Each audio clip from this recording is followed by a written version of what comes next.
On today's Buckeye Roast, the coaching disaster at Penn State keeps unfolding, and we're breaking down how it could impact the program long-term and how we got here.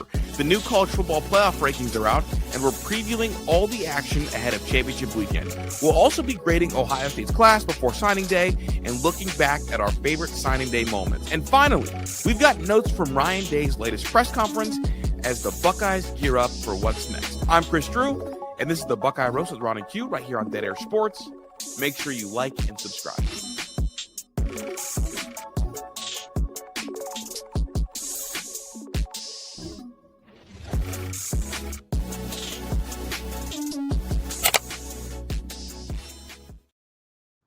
Good morning, good morning, good morning. We are back for another episode of the Buckeye Roast. It's your boy Ron James here with my guy QP Ski. Q, how you doing?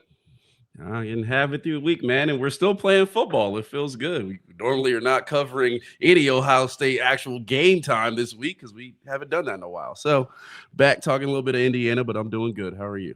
Yeah, doing good. A little bit extra money in my pocket. In the past couple of years, I haven't been able to get paid for Big Ten championship coverage, so I'm happy the Buckeyes got a game this week. That means more Bleacher Report coverage from us. Q, I have a stat to start the show. All right, hit me. College Football Report says Ohio State's defense ended the regular season allowing just 7.8 points per game and only 203 yards per game. For comparison, the 2001 Miami team, 9.4 points per game, 270 yards per game. The 2011 Alabama, 8.2 yards per game, 183 yards per game. And Georgia, 2021 Georgia, 10.2 points per game and 268 yards per game. And then, I mean, if you're counting cheaters, 2023 Michigan, 10.3 points per game, 247 yards per game. Q, go ahead. But they do the plays. Of course, they didn't give up any yards. How much are you buying into this is an all-time defense versus the Buckeyes had a weak schedule and the clock rules are different than all of these other defenses played in? Well, I think it is impressive that, I mean, obviously, you know, the names of the 2001 Miami defense, obviously offenses obviously were a little different back then, but still the average under, which obviously would have had less production. The average under what Miami was giving up is still very impressive. To a point, I guess I would have agree. We haven't quite had, and just around college football, the high-powered offenses of maybe yesteryear. I mean, the teams that are out there going and averaging points, they're just playing no defense on the other side. So Ohio State has shut down very good opponents, and they played some talented offenses. And obviously, we'll see probably the best one this week against Indiana. But I think all in all, it's hard to give up under 8 points per game. I don't care who you're playing in Division I Power 4 college football, and only 203 yards per game. It's impressive. I don't care who you're playing, especially in the Big Ten, which the last couple of years has been the best conference in college football. So, yes, it's impressive. Yeah, I mean, both of us, you're a Ravens fan. I am a Steelers fan. Both of us have seen historic defenses. Does it feel like you're watching a historic defense right now? Yeah, which it's interesting because I think if you go through these other defenses out, there are just a handful of names that you probably just knew walking into the season. You probably just name all the guys on the roster who are going to be playmakers. I mean, 2001 in Miami, you're not going to find more guys that you even still know today than on that defense. And obviously, we talk about 2021 Georgia really being the standard of modern defenses with names and just first-round picks flying all over the place. This defense has had the no names of guys that people really just don't know that have come out and played solid ball. I mean, Lorenzo Styles. Are they no names, or they just happen to have sat behind, a bunch of 5 stars out of one of the most talented Ohio State recruiting classes we've ever seen? I mean, I would say relatively, these aren't like there are some, but there's not just a ton of 5-star guys walking into this defense, and you're like, oh, well, of course, he was the number 1 cornerback in his class, or, oh, of course, he was like the number 1 linebacker in his class. Like, really, there's a couple of those guys in there, but a ton of those guys have just been developed. Lorenzo Styles switched from wide receiver. Jalen McClain, again, probably undervalued safety come out of college. I mean, Arvell Reese, again, just a guy from Ohio. We valued him, but they didn't across the nation. Caden McDonald talked about him yesterday. Georgia said he was too short, according to them, and he's out here playing like an All-American. So there are certainly talented guys, but it's not like you just what you say about the amount of 5 stars. Was not just a galaxy walking out there. I mean, Jermaine Matthews Jr. had to earn his scholarship to Ohio State after being committed to Cincinnati. Igbinosun went down to Ole Miss, not technically a SEC powerhouse, and comes back to Ohio State. So all over the place. It's not really like the stars you would think, like a Georgia, where it's like, well, yeah, those 2 guys were 5 stars at linebacker. Of course, they're flying all over the place. It's like it's not really that on this defense. Yeah. You brought up recruiting. It is National Signing Day today. Q and I are recording this the night before, so if there's any nonsense or shenanigans going on in the morning, I got no information for you. We'll talk about it tomorrow. We will talk about it tomorrow. Q, we got plenty to get into that doesn't have to do with National Signing Day. All right, well, let's play the song, man. Let's do it.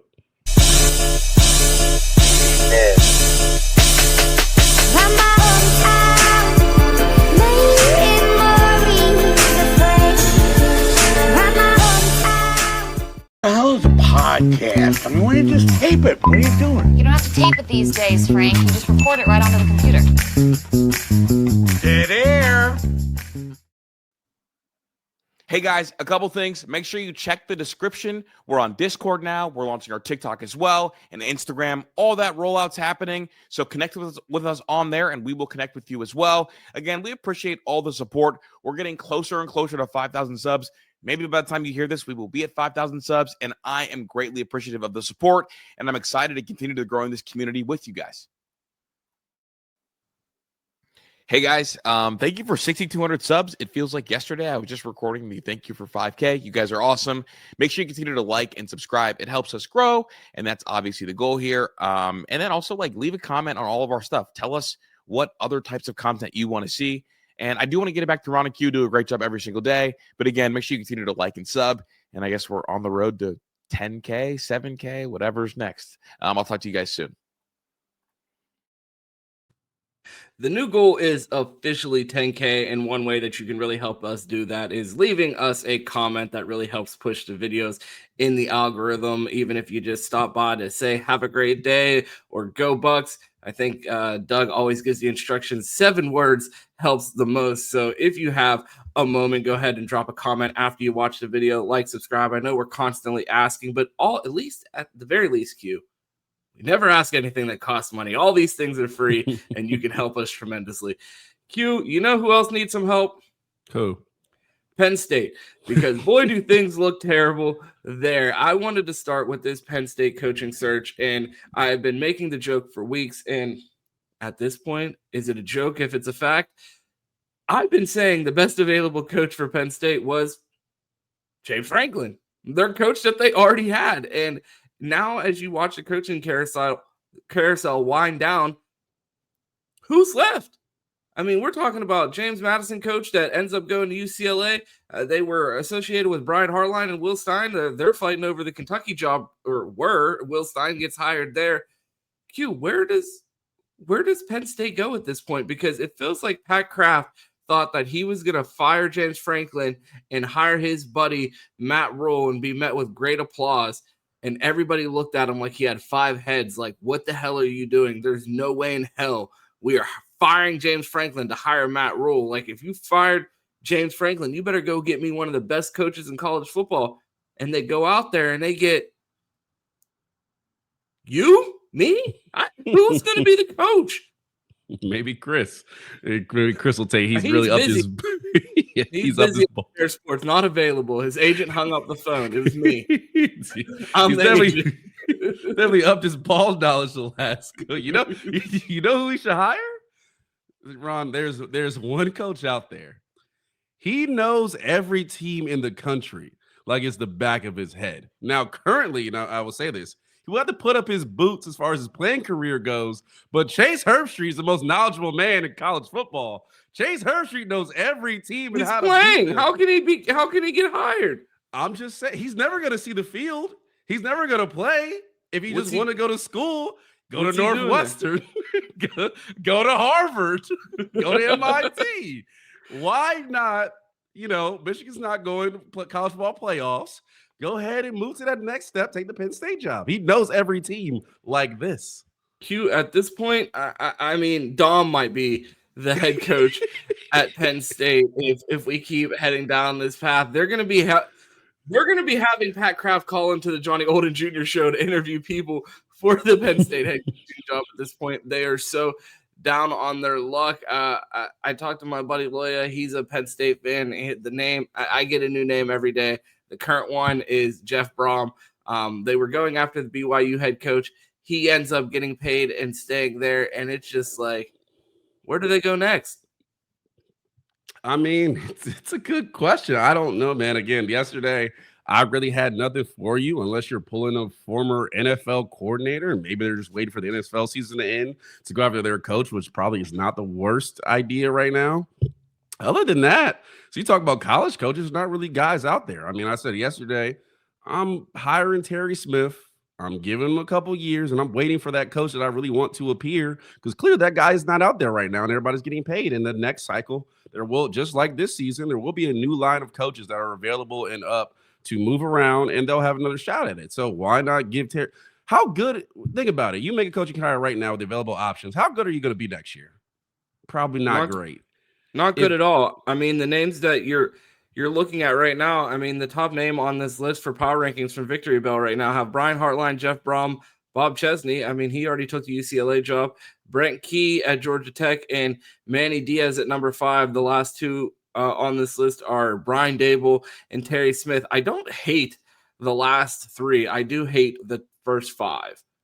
Yeah, I mean, at this point, don't think Hartline's taking that job. Clearly, they're going after everybody else but him. So I'd be like, you didn't want me. You had your chance. You interviewed other coaches. I'm staying here or finding somebody else to go. He's interviewing at Kentucky. I'm taking Terry Smith. I'm rolling the dice for a year. And again, I don't think you have to fire Terry Smith after the year. Do the Luke Fickell path. Say, hey, if you do really well, we'll give you the chance to keep this job. We got a year to coach for you. If you don't, we can keep you around here, develop you, and maybe you're the next coach after we find the current guy. It's not like, the chance of them hiring a young guy that's going to be there for a long time. It's really hard to do in college football. Coaches rotate every few years. Penn State has that stability, but they've gone through a lot more coaches than Ohio State has. So you would say, like, hey, Terry, we'll give you a chance. Let's see what you can do. You have a year or two, and we'll evaluate you then. At least you gave the guy a chance. And again, you don't have to fire him if he loves Penn State. He'll have a chance to maybe up to an offensive coordinator, maybe up to a position coach and offensive coordinator, and stick around. So I roll the dice with that. Especially with the idea that, like, at least Terry Smith understands the culture of Penn State. He's a Pittsburgh guy. He went to Penn State. His dad went to Penn State. He played at Penn State. He played for Joe Paterno. You're talking about, they were just interviewing Kalani Sitake. Like, this is a guy who tells stories about how he grew up going to BYU games and listening to the games from the outside, like from outside the stadium. What does that have to do with Penn State culture and understanding Central Pennsylvania recruiting and everything that comes with being a part of the Big Ten? I don't know why they thought that they were going to be able to just upgrade from James Franklin, who was, while he's categorized as a bozo in the Ron James personal record book, he was also still a field goal away from a national championship. So the idea that they're going to go out there and upgrade, and now you just went through one of the largest coaching cycles that we've seen in years, and the board's pretty much drying up. I don't know what they're going to do at this point. Yeah, Mike Tomlin?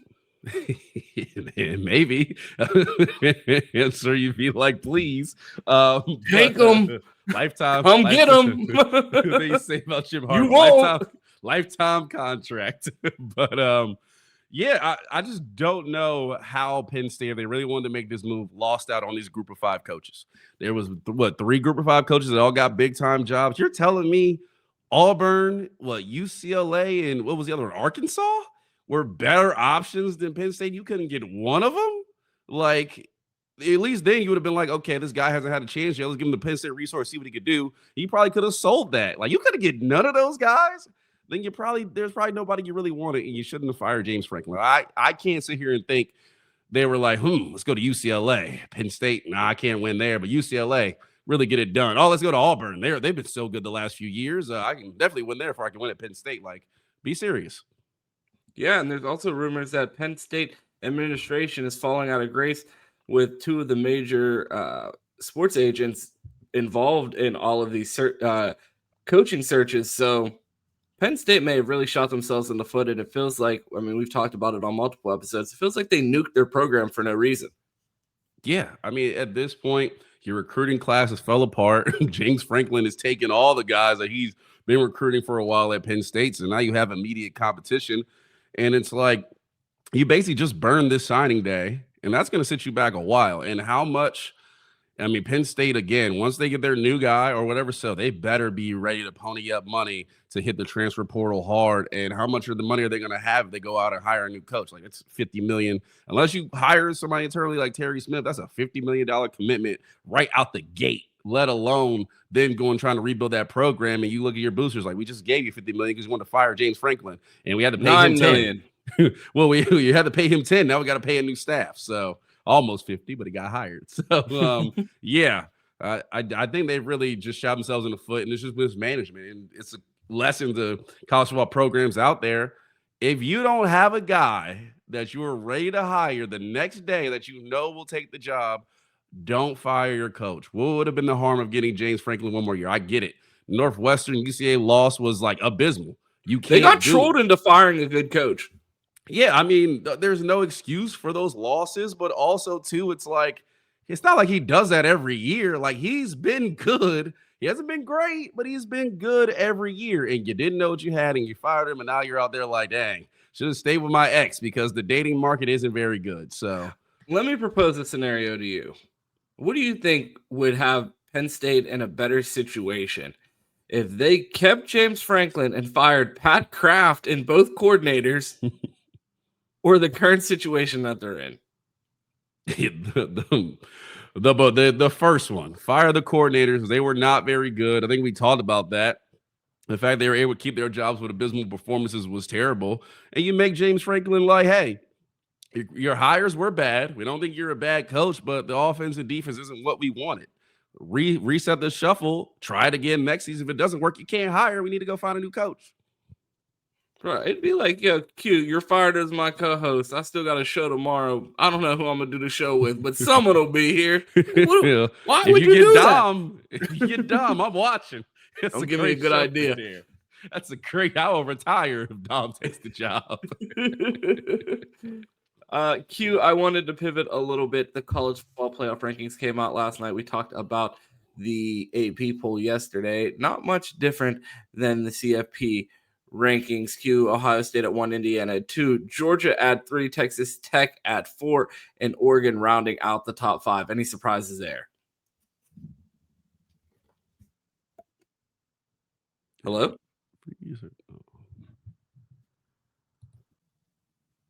Not in particular. I mean, Texas Tech over Oregon right now is maybe the one where I'm like, I don't know if Texas Tech is a better team. I think if they stay in those spots, we're gonna find out. But maybe that may be the one. But it looks the way I thought it would look. I mean, Indiana deserves to be at 2. I think Georgia has been more so fraudulent than not, but has found a way to win through their game. So them at 3, I'm not terribly mad at it. So top 5 looks like how I would have put it probably. Ole Miss moves up 1 spot. Texas A&M drops down to 7. Oklahoma at 8. Alabama at 9, ahead of Notre Dame, BYU, and Miami. Is this the committee telling us that Alabama is in regardless if they lose to Georgia? Yeah, I think they're going to put Alabama in. I don't think a loss in the SEC championship is going to push you out like it would in some conferences. So I think Alabama will be in.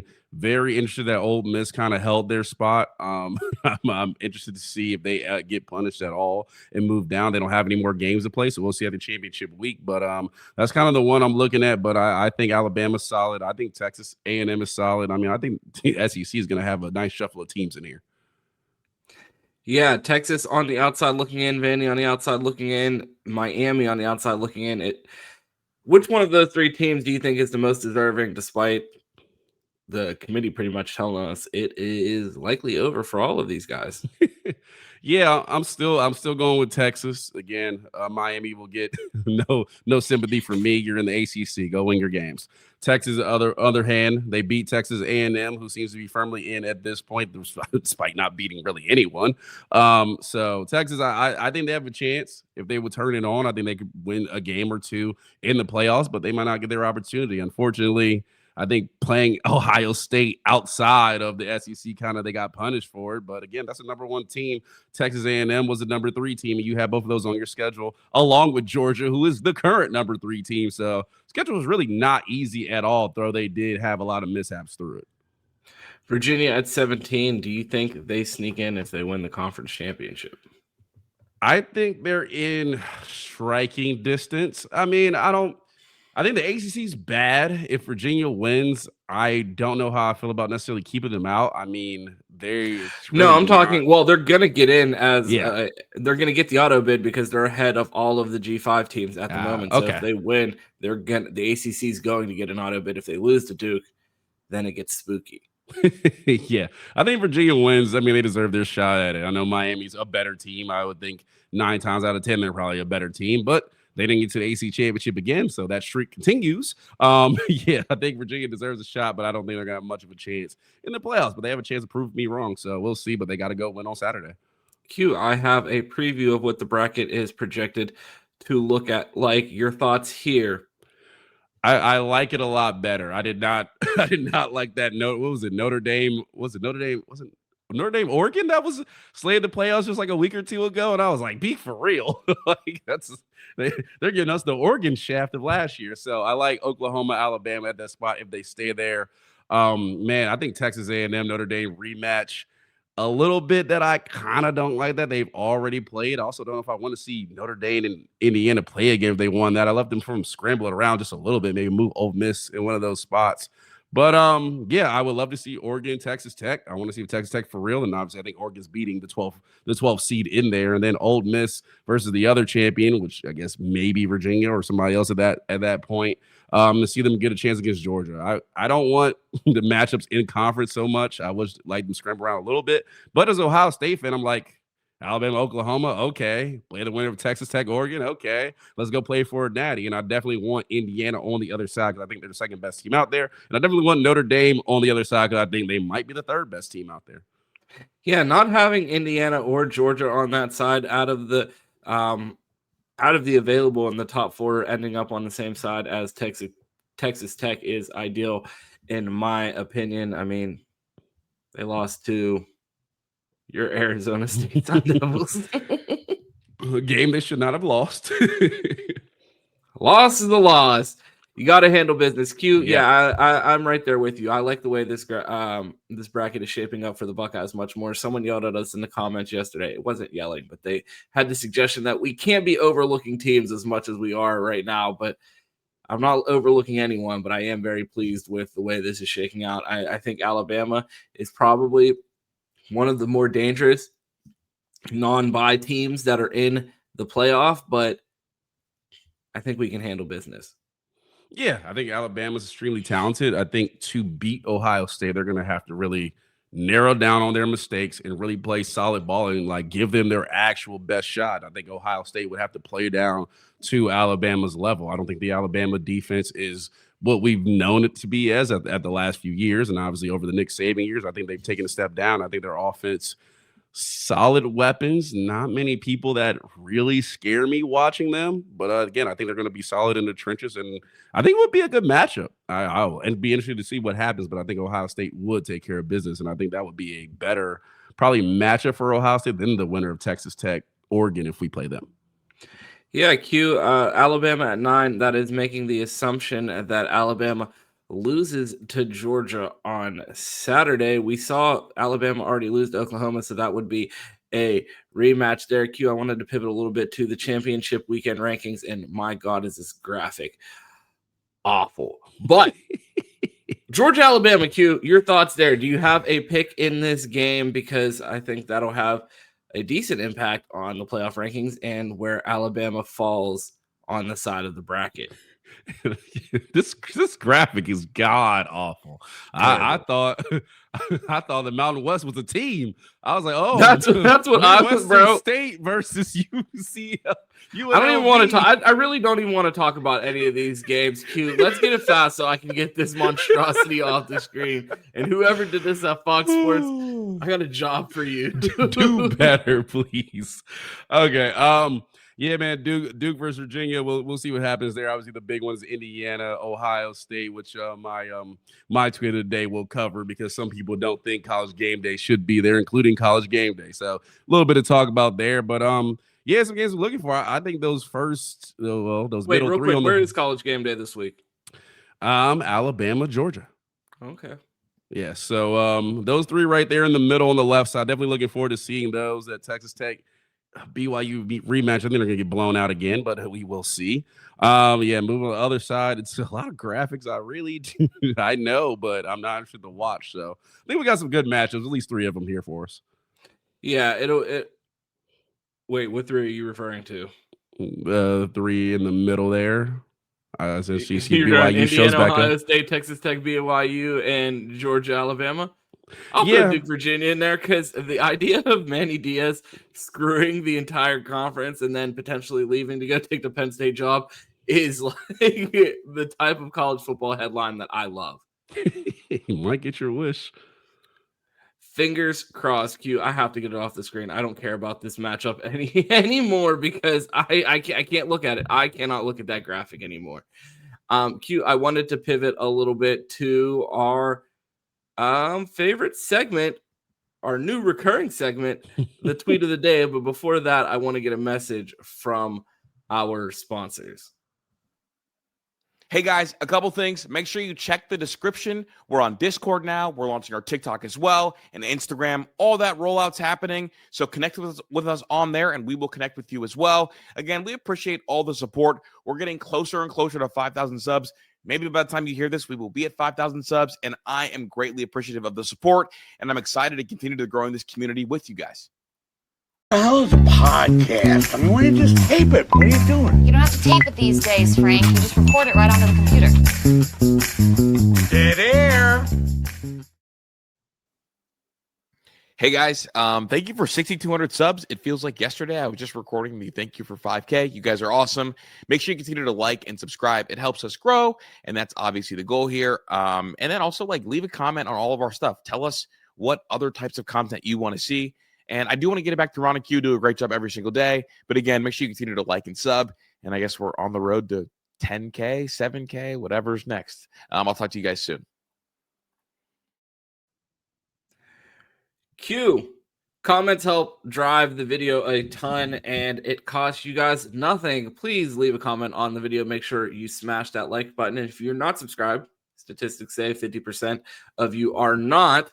So if you're not, be sure to subscribe. It helps us a ton. It costs you nothing. Q, we are to our favorite segment of every show now, I believe. You love it. Quote of the day. yeah, something like that. Both of us have one. I figured the only way to settle this, who goes first with their tweet, some rock, paper, scissors right now. You ready? Fair enough. Wait. Rock. We got shoot or no? Yes. Okay. Rock. I'm with you. All right, ready? Yes. Rock, paper, scissors, shoot. Again. Rock. Fucking go. You're first. What? I didn't know you were going to tie. I was ready. Go ahead. Put my tweet up, man. Let's get to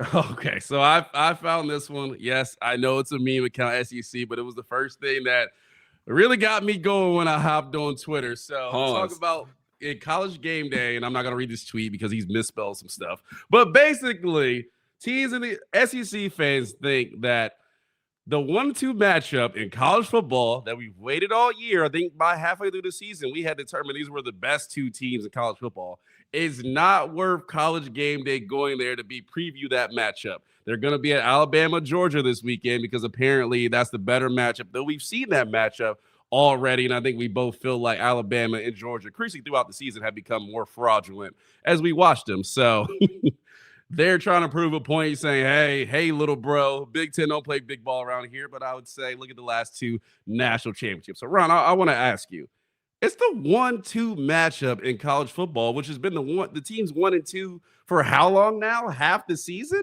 So do you think, and I know ESPN is in bed with the SEC. We all know that. But is it really fair for College Game Day not to be at the Big Ten championship this weekend? I mean, you hit the nail on the head when you brought up ESPN. They're going to go out there and push their product and peddle the SEC and push their narratives until the cows come up. Like, I don't know what to say here, because we've been talking about this SEC propaganda from ESPN, and it's shameless. And I guess when you're paying that much for media rights, you're going to just have to continue to push your product. But we're talking about an Alabama team that we saw lose week 1 to Florida State. We're talking about a Georgia team that we've already seen lose to that same Alabama team. How could you say this is the best matchup when you've been waiting for a 1 versus 2 matchup, which the Buckeyes should have been 1 versus 2 versus Texas? They robbed us of that. Penn State decided to be a dumpster fire, which robbed us from another potential 1 versus 2 matchup. And we are finally getting it in ESECPN is going to game day at Georgia, Alabama, and it just shows their bias is just shameless at this point. Yeah, and I mean, not only that storyline, I mean, everybody around college football has painted Julian Sand and Fernando Mendoza as the Heisman favorites. Like, you have a quarterback matchup, the voting, pretty much you're allowed to start voting now, but I think hopefully people will wait for this matchup to determine who the Heisman is. Like, and also, too, I think everybody and their grandma knows the flaws of Alabama and Georgia. We've watched them, we've seen them struggle. We kind of know where those teams are. I think Ohio State and Indiana, it's a lot of unknown here. Like, we've seen Indiana really go take care of business, make a couple states take care of business at Oregon. Ohio State really hasn't been challenged all year. Like, as much as we know about teams at the end of the season, we don't really know what the flaws of this team. Like, we know that Ohio State sometimes struggle to run the football. But if you watch a game on Saturday, which is usually the most watched game in college football, teams are going to be like, damn, Ohio State really has no weaknesses. They can run the football. I just watched it. So I think as a playoff preview for the best 2 teams pretty much all season, this is the game that's going to give you the most information. Alabama versus Georgia, the only thing it's going to tell you is either Kirby has gotten over the hump or he hasn't. And we already knew what those teams were when they walked in.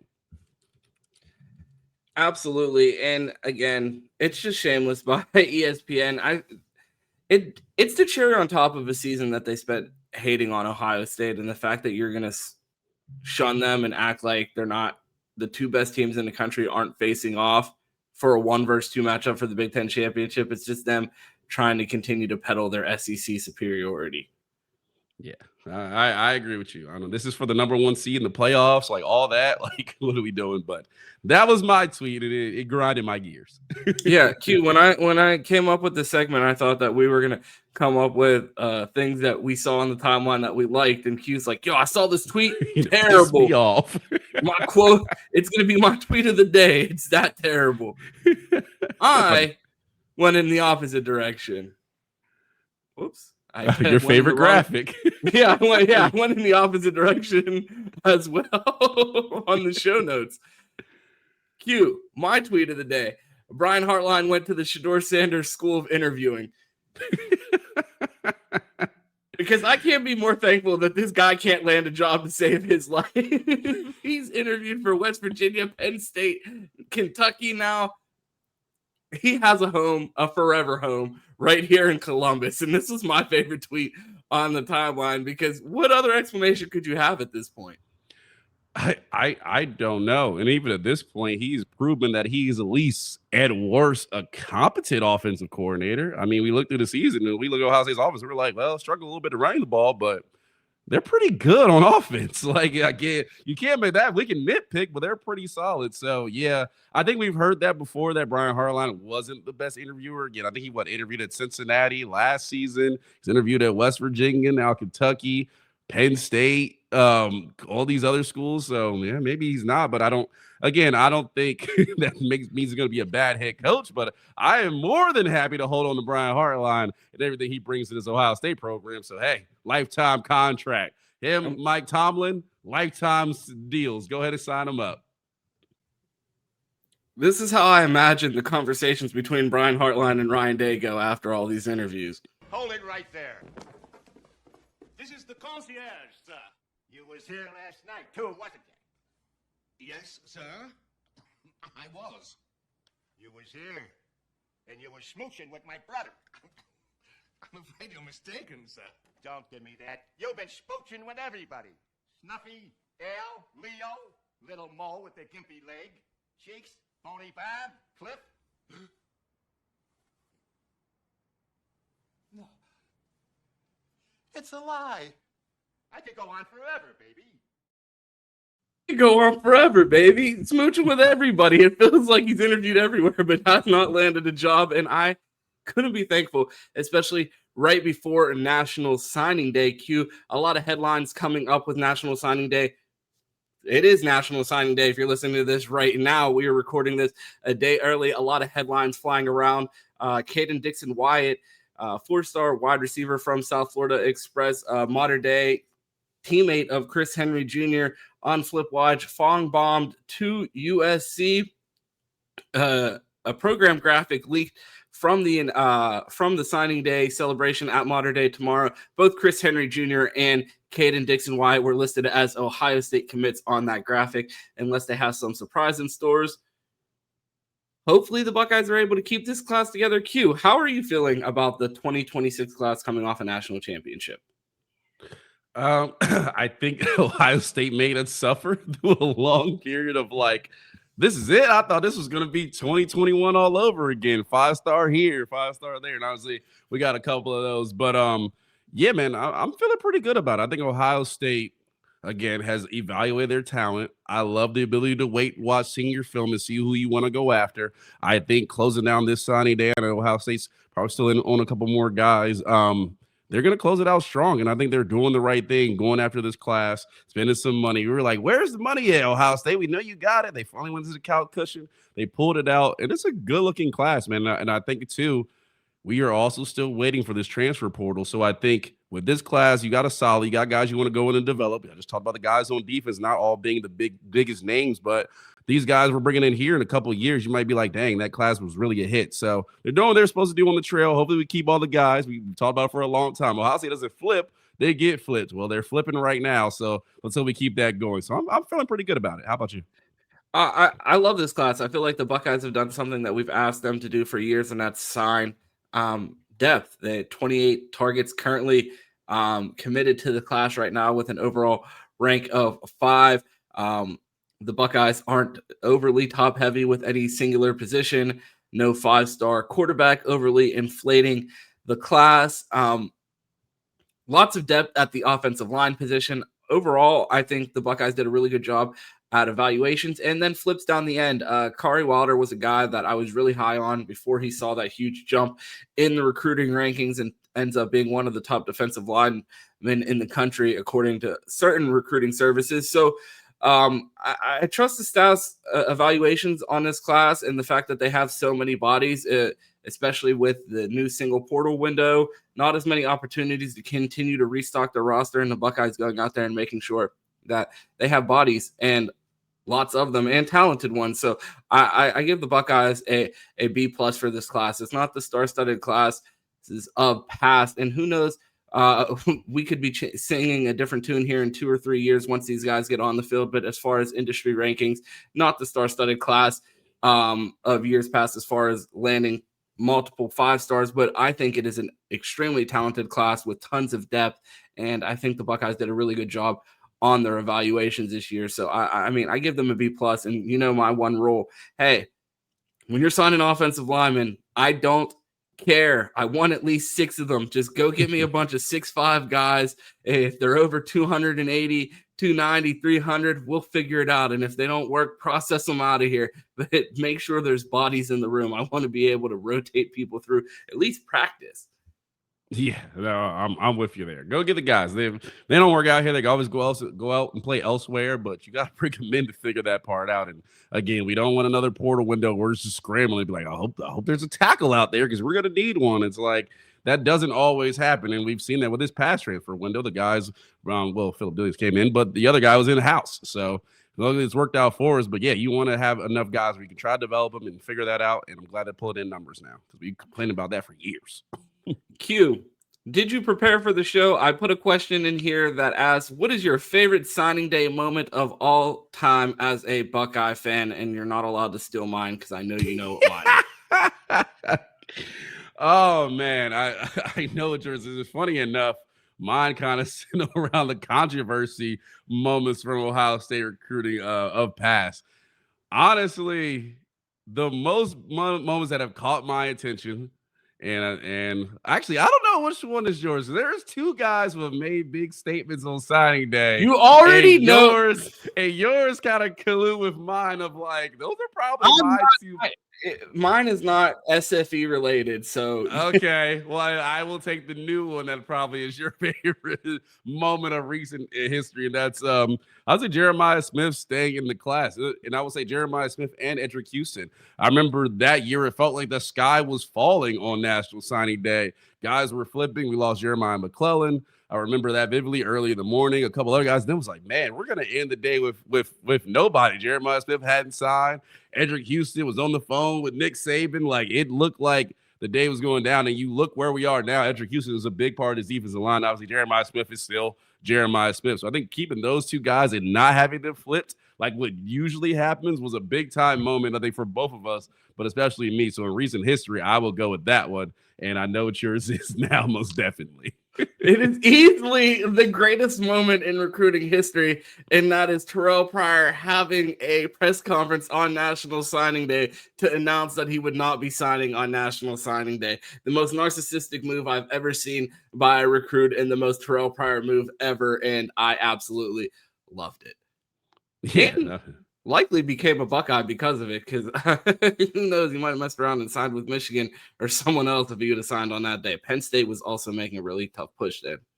Yeah, the Michigan meltdown with Rob James and Johnny Olden Jr. What a day. You have a blue hat, Mr. Goody. I don't even want to think about it. Bro, I hate that dude, bro. We're talking nonsense. What are you talking about? We're going to blow them out. See, and like the whole Ohio State thing started because one of my best friends was going to play soccer at Ohio State. Terrell Pryor was considering to go to Ohio State. I'm like, the red looks great on me. This is good, like perfect. Like they have a ton of majors for me to choose from. Like, we're going to be a Buckeye, so it would have been a tough choice because I wouldn't have. I don't know. I have no idea what would have happened there. I just think if he would have went to Michigan, I would have probably rooted for him while he was there. But I don't know if I would have been able to take on fandom for that school. But who knows? I mean, Slippery Rock is Michigan's sister school. Hey, I know we have Michigan fans that watch this. We saw the almost edit from Ron James. The almost edit for Ron James and him with a blue hat and a Michigan hoodie. And he's might do it, put it on the timeline. That would make my day. Oh, the butterfly effect. What if Ron James and Terrell Pryor committed to Michigan? Be right at the end of that edit that you already did. I'll tell you this one. They claim to be the Harvard of the Midwest. I'll tell you this right now. Your boy probably wouldn't have got in. I got in Ohio State. But don't worry, me either. Bro, we're not going down acceptance letter conversations. We're just gonna move on from there. Your boy got in everywhere that I applied. We'll leave it at that. Q, I wanted to pivot a little bit to Ryan Day's press conference before we get out of here. He talked to the media. We have some clips from it, but you did have some comments. This is always your segment because either I grab notes or Q grab notes. If I grab the notes from the press conference, I'll read them. When Q grabs the notes, I stay far, far away from them because I summarize the notes into my words. Q puts the full quotes in there, and I don't like reading an entire book on the show, so take it away. I slowly don't like reading it either, but I'll try to get through these and work on my public reading. I always feel like that popcorn Q. Yeah, man. I feel like that kid in class, they know they can't read, but he always gets volunteered. It's like, Come on, man. Why you doing this? He's got to get better at it. So, all right, wait, I'm sorry. I have to completely derail the show to talk about calling on kids that can't read. Q, in 9th grade, Ron, the forever schemer and shyster, decided, you know what? I'm going to take all honors class except, drumroll, honors English, because you have to read books over the summer, and your boy was not doing any extra homework over the summer. So I had this weird schedule that no one else in the school had because I'm in every honors class. So you would imagine when they're blocking schedules, all of the honors kids are going to have the exact same schedules, except for Ron James, who has all honors classes except for honors English. Bro, I was in a regular English class with not too many English readers. And it was the entire class was you call on someone. It was all bad. I was like, just let me read. I got it. Because I'm not going to learn anything. If everybody else in this class is reading it to me, I'm going to just have to read it again anyways. Man, I don't blame you for that. I always had that extra homework. In high school, started an advanced language program because I had transferred schools to go to the school that my parents actually wanted me to go to. And then I remember my second year, my teacher had, for some reason, didn't recommend me for like AP history for my second year. And I got stuck in the non-AP. And I walked in and I seen all the friends that I had that I knew were not about the school life and low-key were idiots. And I got in that class, Ron, and I spent a week in there and I was like, I can't do this. The teacher was like, yeah, you're really smart. You have like 117 in this class. I was like, no, I'm not. I'm normal. We're just in here with absolute dumb. Not going to just demonetize if we're not already, but idiots. So I got to get out of here. So I quickly switched back to an AP class. I was like, no, I'm not being associated with this. All right, sorry. One last story because you walked me right down this path. My sophomore year, my French teacher got a DUI and she got arrested and they brought a sub in to teach the class. And I was like, are you a French teacher? She's like, no, but I took French in college. I was like, you're playing. You got a substitute teacher and you want me to take French tests the rest of the year without a real French teacher? You're bullshitting. So I would get passes. I'd never go to the class. I'm like, I just got to get through 2 years of French to go to college. Junior year rolls around, me, Mr. Nerd, using one of my electives to take a second science. So I have honors physics and honors chemistry too my junior year. And I did about a week of physics and I was like, you know what? Who needs 2 sciences? Put me back in French 3. That was the only class that was available. I get the French 3 and remembered I almost failed French 2. Why am I here? It was an awful experience. Well, hey, man, at least you were trying. I was very much just enough to get by. I actually have an assignment story. I'll tell us what it is. I have an assignment story real quick and tell you, like, I had the talent, but I was very lazy in school. So we had this map, and I want everybody to just think of a grid, right? We have this map, and basically it's a bunch of islands in a grid hanging over it. So you got to basically fill in points to do the assignment. You follow the key below, and that's how you do it. I saw somebody else do this assignment, and I didn't want to do it. And I just see dots everywhere. So I'm like, I don't got time to do this. Dot, dot, dot, dot, just all over the place. My teacher took my assignment and tried to grade it. He probably got like 2 points in and was like, what is this? Ron, I did not get a grade at the top of my assignment. I got, this is absurd. Do it again. That was my grade. I've never seen that on the assignment, but I tell you, I laughed so hard. Yeah, from the sounds of it, we were both 2 completely different students in high school. And probably college. Oh, yeah. I made it through. That's all you need to know. Your boy over here was occasionally on the dean's list, depending on how much partying I did that semester.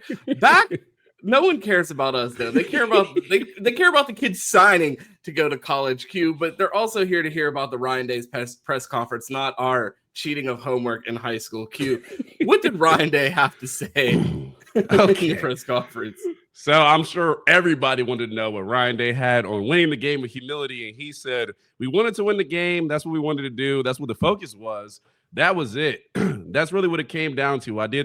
I did talk to our team leading up to the game and how we wanted to handle ourselves before and after the game. I thought our guys did that well. They handled themselves great. So I want to hear about Ryan Day because obviously we've seen all the post-game celebrations. You talked about it at last episode, but yeah, talking about how they handled it, and I thought they handled it perfectly. I thought Michigan acted like clowns the year before, and again, they dished out what they couldn't receive by guarding the M after the game. That's what Ryan Day had to say on that. Yeah, them guarding the M still probably one of the lamest things that we've ever seen in the history of this rivalry. Yeah, I just wonder what everybody online who last year, if you win, you could do whatever you want to do, had in response to that showing. So moving on, Ryan Day said they have moved on from the win over Michigan, unlike some of us around here who are still enjoying it, and the focus is on to Indiana. He said, I quote, "It's on to Indiana. That's going to be an electric atmosphere. This is a great opponent. This game is very important to us. We've got to play our best, and that game is behind us." Ron, obviously an emotional game at Michigan, but none of these players have really played in a Big Ten championship that are currently on the roster. What do you expect to see from Ohio State attitude-wise coming in? Do you think the energy is high? They're still riding with it, and the same energy they're going to bring to Michigan on Saturday against Indiana, who – I get it. It's Indiana, but that name just doesn't mean the same thing as when you see Michigan on the board. 3 goals, Q. The goals are beat Michigan, win the Big Ten championship, and win the national championship. And this goal is higher than the, depending on who you talk to. Depending on where you have these ranked, I still feel like this is one of those key moments that you're looking forward to at the end of the year. I'm sure everybody loves some hardware, an opportunity at a ring. And Chris and Tyler talked about this as potentially being a letdown game. Tyler thought that there was an opportunity that the Buckeyes would come out flat. Chris disagreed, and I would have to agree with Chris on this one just because the Buckeyes still have something to play for, and that's the one thing where a lot of people will ask, are you worried about the Buckeyes losing focus? And it's like, no. The focus seems to be, we're going to win a national championship again, and all of these other things in front of us, we're going to do them right this time. We're going to beat the team up north. We're going to win a Big Ten championship, and we're going to achieve all 3 goals that Ryan Day sets out at the beginning of the year, and that's beat the team up north, win the Big Ten championship, and win a national title. And I don't see any let down ahead from the Buckeyes. Yeah, I agree. If you truly want the title of the King of the North, you got to win the Big Ten championship. And I mean, beating Michigan is a part of going into that, but Michigan hasn't been the best team in the Big Ten in the past 2 seasons. So you got to be Indiana on Saturday. And again, no one has a Big Ten championship ring on this roster. Yeah, no one does. Okay. Joey Velasquez. Oh, yeah, sorry. Besides him, but his is colored maybe a little bit with some different names on it other than Ohio State. Ryan Day talked about Julian saying how he impressed him on Saturday. He said, first game in the snow, first game in the rivalry game, his first or second throw was an interception. The way he played out there was special to me. He has a good way of not panicking. He sees it. The ball comes out quick. The guys believe in him, and he's a special talent by putting the ball on time with accuracy. Ron, just gauge over you. I mean, we've talked about all the compartments of the game, but just Julian saying throwing that pick early and coming out there like it never even happened was super impressive on Saturday. Absolutely. We've talked about this a million times on the show, and I said Raw Miami's not going to fly a kid around from California all around the country if they thought that he wasn't capable or wasn't tough enough to lead the team. And same with Ryan Day.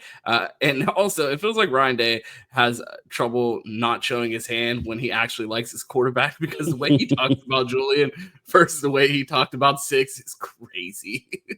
Yeah, the way he threw the ball was not on time and not on target. But we continue. He never said that, or maybe he did off the record. This was an interesting one. I'm glad they asked him about this. So Ryan Day talked about losing the headset communication against Michigan. I want you to listen to this one. He said, I actually have a clip of it. Okay. Well, go ahead and play it.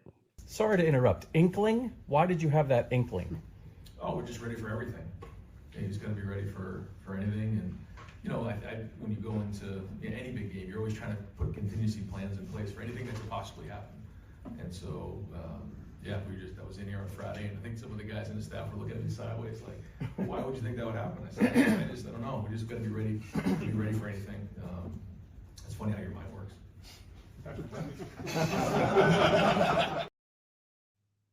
Ryan Day appeared to be tipped off about potential communication issues, Q, and I wonder who could have given Ryan Day a clue about this. And the last thing I watched TJ's show last night, Johnny, and TJ was going on and on and on about. It's like they knew our signals. It's like they were coming right at us, like they knew what we were doing. And I paused, and everybody thinks I'm crazy. That's not good. But why is Chase Herbstreit on the team? I mean, you can't sign steal anymore. They use the radio. You can't steal that. And the catapult thing, the cloud sharing with the practice videos that OSU tapped into, but that story went away. That just disappeared. You can't. That catapult thing's gone now as well. So how else is Ryan Day going to cheat? I know. Let's put Herbstreit's boy on the team. What's he doing there? He's not going to play. He's never going to see the grass. They'll put Warren in before they put in Herbstreit. What, in education? Go to Northwestern. Go to MIT. Why is he at Michigan? Why? That is a good question. Why? What's he there for? It's not an education. He ain't playing ball. So what is he there for?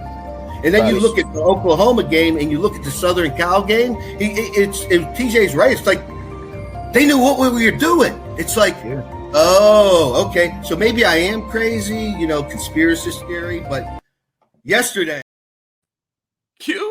I'm going to ask the craziest question I've ever asked on this program. Was Dom on to something?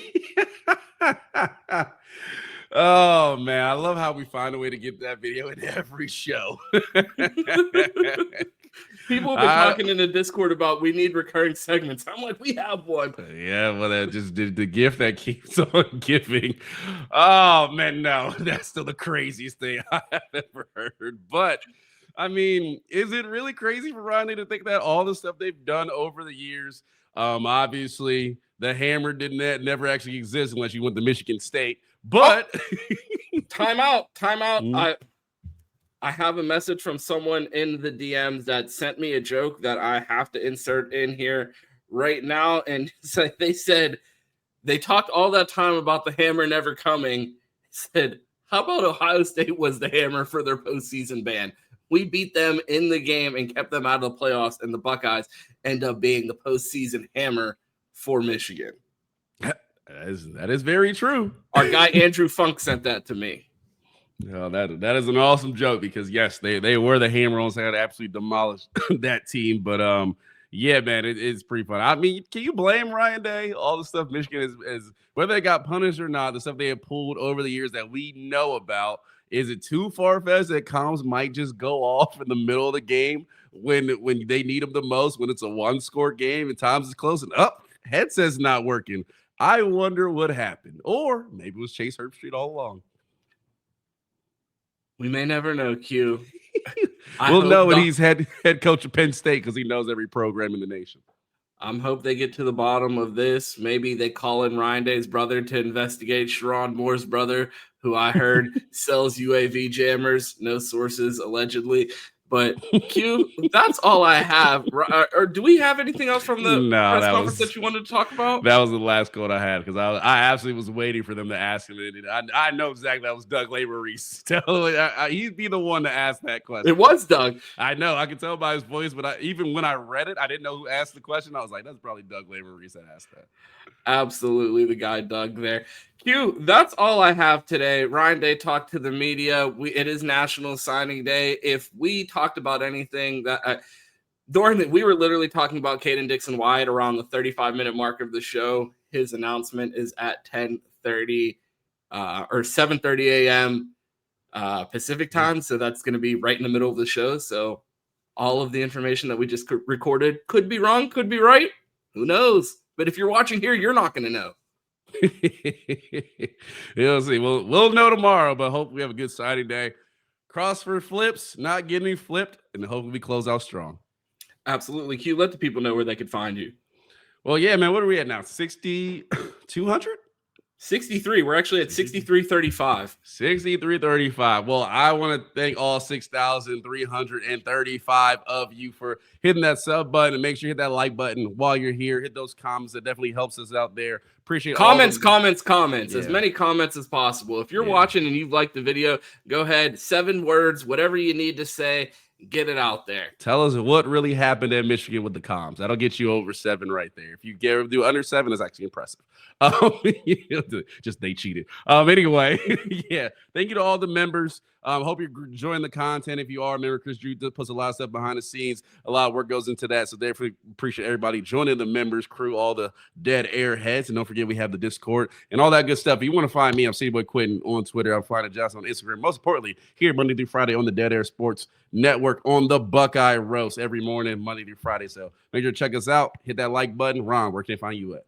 They can find me right here on the Dead Air Sports platform, Monday through Friday at 10 a.m. for the Buckeye Roast right here with my guy Q. You can catch me in the Discord. The link is in the description. We have a tab on there called Show Topic Suggestions. So if you have something that you want to hear us talk about, go ahead and throw it in that tab. We keep an eye on it, and maybe it'll make its way into the show. So, yeah, get into the Discord. The chat doesn't have to end after the show. We have a Dead Airheads group chat in there. So if you want to talk to the community, hang out with us, hear about what's going on and new content that's coming out, join the Discord in the description. You can also catch me in the Bleacher Report app for instant reactions post-game with Chris Drew after every Ohio State game in the Ohio State team stream.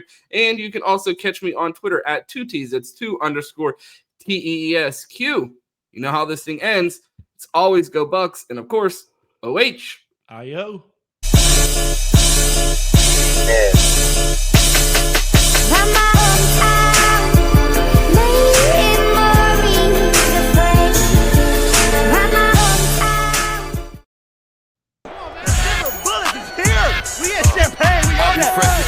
When I hit the scene, everybody know me. 40 tuck in my skinny jeans. I'm so fucking low key. All hundreds, finna go get some cream. This another show week. It's a show week. Out the 7 days, I gotta pick up 40. Mama told me, baby, get you some sleep. Gotta turn down, move slow, please. I go home, rock my son to sleep. Gotta stay awake, get more of these. Nigga, you mad cause you ain't getting no cheese. Whole hood charge you whole fee. Sometimes there's no one to watch over me. Too broke, can't get close to me. Send an op, say hello to me. Never respect when approaching me. And don't act like you don't know it's me. Know that bitch somewhere close to me. And I ain't got no reason beyond that. You the one to vent your homie. Even though I really be on that. Beat a nigga up if you want that. You can't even buy a whole lunch, Jack. Better get a clock and punch that. Used to run my hood like a rugrat. We went to war with one guy. Ain't lying, we'll go, they come back. All on defense, we bust back. So they want me whack. 100 shots out the back of the lag. I spit that shit that you get high to and make you want clap after that. Then drop some shit that make you contemplate on it after the fact. Rap about the shit you living, nigga, what happened to that? I don't give a fuck about the rap game no more, nigga, I'm after the check. I ain't with the rap beef, nigga say my name once, I'm after his neck. Reach for 150, I'm